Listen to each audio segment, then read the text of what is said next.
改革开放刚要开始，他先把线画出来，必须坚持社会主义道路，无产阶级专政，共产党领导，马列主义、毛泽东思想，后来被认为说是中国跟苏联命运不同的其中一个关键。毛泽东主席常说的一句话：阶级斗争一抓就灵。阶级斗争发动到最高潮的时候，就是文化大革命。随着文革的结束，对于过去毛路线要做一些修正，就在11届三中全会提出停止以阶级斗争为纲的统派。讲就是我们共产党以后不斗，要全力发展经济，社会主义现代化建设，重新审查中共历史上大批的冤假错案。不过邓小平也不断的强调，他不会清算毛泽东，他也肯定毛泽东建国有功，提出了解放思想、实事求是，中国必须要赶快致富，等于是共产党向中国社会认错。那就提出了一个说法，叫做先富带动后富，就是承认中国地区发展有巨大的差距，就是让这些发达的地区以有余来补不足。如果不是因为邓小平他有足够的声望，跟他取得了一些成绩，否则的话，这个后坐力不是那么容易可以化解的过去。Ladies and gentlemen, welcome the host.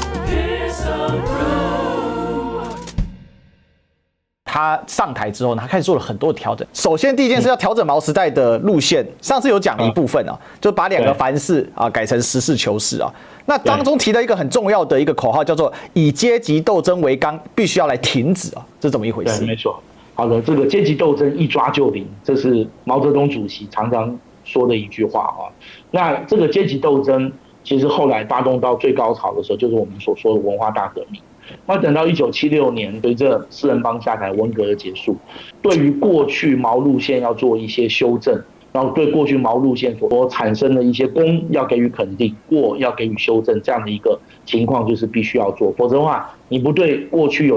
发生的事情有个回应，你没有办法面对广大的人民群众去推展你所谓的改革。那就在我们上次提过的11届三中全会，1978年12月18号到22号就提出停止以阶级斗争为纲的统派。简单讲就是我们共产党以后不斗了，以后要全力发展经济，而且在这个工作报告中强调，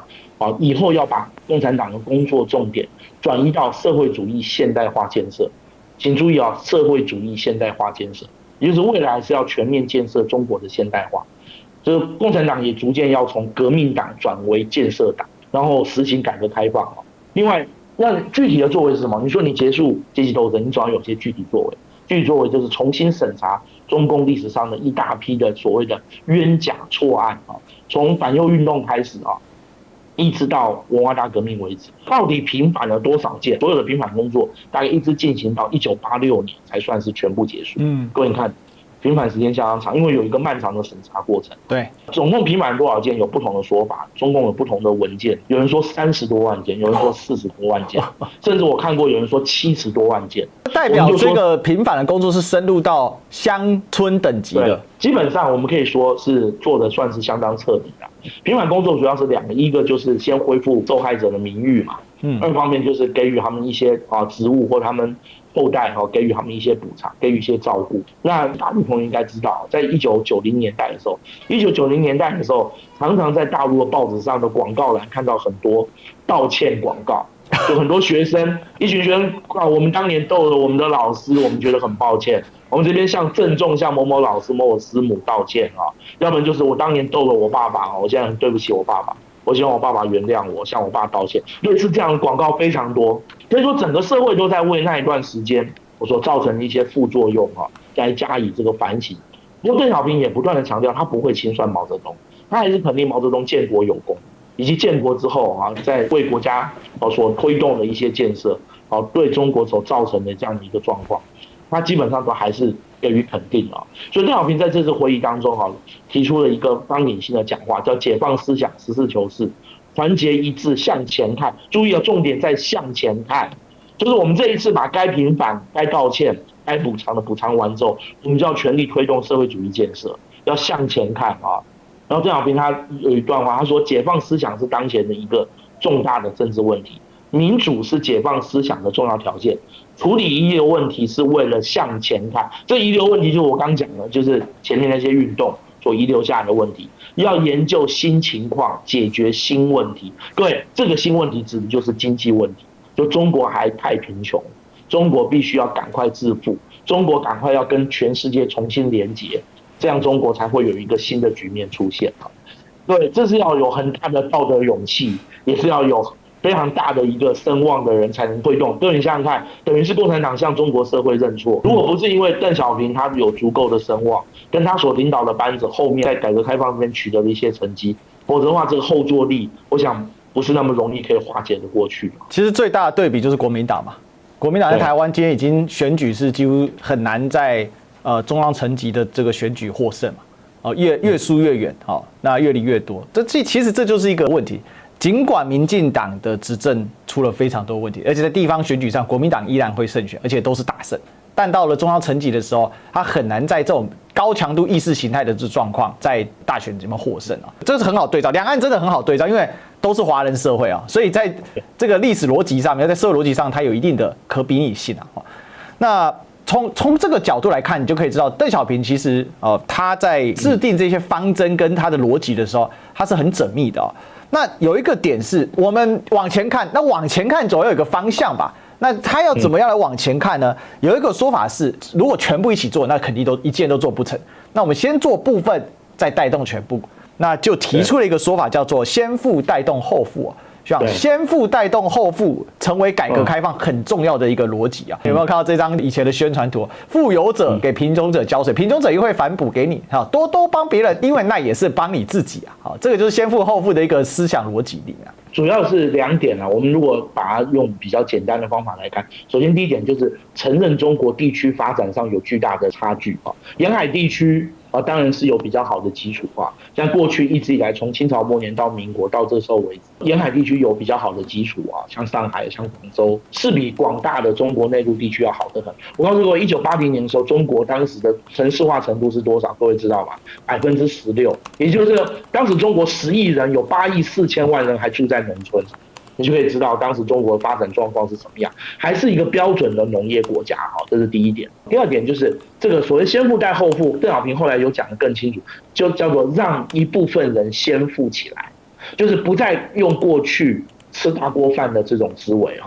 就是让条件比较好的地区先接受外资的进入，先进行市场经济。先让一部分人先富起来，让一小部分人先富起来之后，再让先富来带后富，再让这些富起来的人再去带。当时邓小平举了一个例子，在80年代的时候，他就讲，青海省的面积是上海市面积的100多倍大，可是整个青海省的 GDP 还到不了上海市的一个区，所以当时邓小平就提出一个观念，叫做对口扶贫。就是像上海这样子发达的地区认养贫穷的省份让这些发达的地区以有余来补不足，这就符合他所提出的先富带后富嘛，让一小部分的人先富起来。最终的目标还是希望能达到社会主义的理想，能够达到均富。当时那个邓小平也多次讲过，他说如果再不实行改革开放，我们的现代化事业和社会主义事业就会被葬送。他认为中国的贫困终究会让中国难以在世界上立足。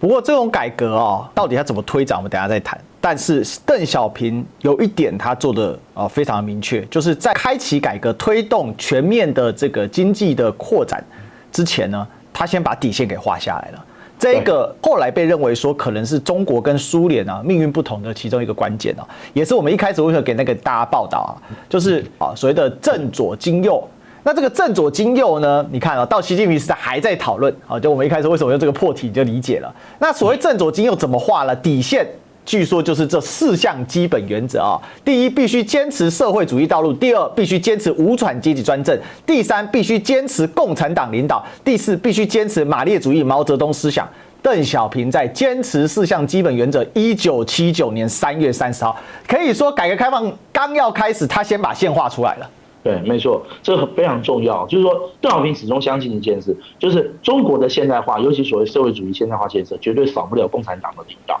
共产党的领导必须坚持下去所以才会有这4点道路。另外还有一点很重要的，就是必须坚持共产党的所谓的核心思想就是马列主义跟毛泽东思想。也就是说，在意识形态上依然坚持共产党一党专政，依然坚持所谓的无产阶级专政。各位，这一点有一个非常大的一个对照，就是1985年之后戈巴契夫的改革。戈巴契夫改革就是从思想上全面的放弃，开始这个清算批斗这个布里兹涅夫到斯大林时代，所有苏联共产党所有的意识形态，甚至于从学校到社会到各个公家的机关，甚至于到军队哈。苏联共产党原先在苏联社会所有重要的基础上面，也是一样全面撤退，就是将军队的主导权都放弃了啊。像这一些情况，在中国就没有出现。邓小平把这个红线画得很清楚，共产党的领导绝对不能改变，共产党的基本意识形态不能改变。虽然在经济上面，我们开放了市场经济，引进外资啊，我们后面会看到也逐渐允许私有财产，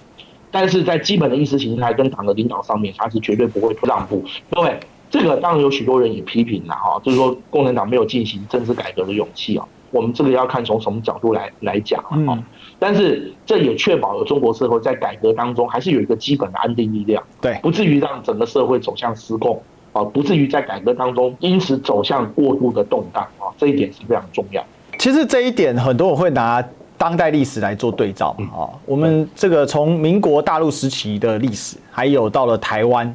这个国民党的执政到后国民党时代。这很多人是拿来对照的比如说民国时期，为什么民国始终没有办法有一个稳定发展的这个经济呢？因为民国时期始终4个字嘛，动荡不堪嘛。光政府就好几个，先是有南京政府，后来有北洋政府，北洋政府又有南方军政府，